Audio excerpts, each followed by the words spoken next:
নিরীহ মানুষকে গ্রেপ্তার করে প্রকৃত দোষীদের আড়াল করছে বা গ্রেপ্তারের নামে নাটক মঞ্চস্থ করছে।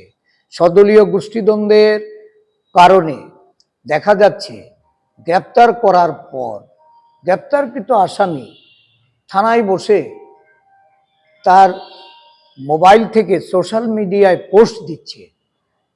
এটা কি ধরনের আইনি পদক্ষেপ? এই নিয়ে জনমনে যেমন প্রশ্ন, আমরাও এই বিষয়টা সম্পর্কে আরক্ষা প্রশাসনের যে তাদের যে পদক্ষেপগুলি সেগুলি কতটুকু যুক্তিযুক্ত এই সম্পর্কে আমরাও বুঝতে পারছি যে শুধুমাত্র রাজ্যের মানুষকে তাদের যে মূল যে এই শাসক দলের ব্যর্থতা, আরক্ষা প্রশাসনের ব্যর্থতা, এটাকে আড়াল করার লক্ষ্যেই এই ধরনের কার্যকলাপ করছে।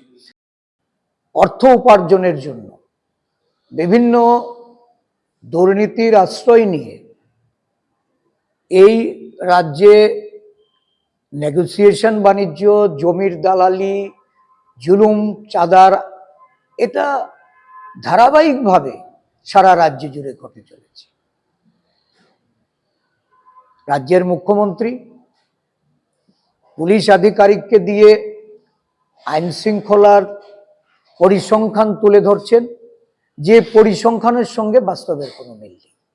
বেশ কয়েকদিন ধরেই রাজ্যের বিভিন্ন প্রান্তে সাম্প্রদায়িক উত্তেজনা তৈরি করার ক্ষেত্রে এই রাজ্যের মন্ত্রিসভার মন্ত্রী থেকে শুরু করে শাসক দলের বা তাদের আশ্রয়ে প্রশ্রয়ে যারা নানা ধরনের ধর্মীয় কার্যকলাপের সঙ্গে যুক্ত, এদের দ্বারা প্ররোচনার মাধ্যমে এক সম্প্রদায়ের মানুষকে আরেক সম্প্রদায় আঘাত করছে এবং রাজ্যের সম্প্রীতি বিনষ্ট করে চলেছে।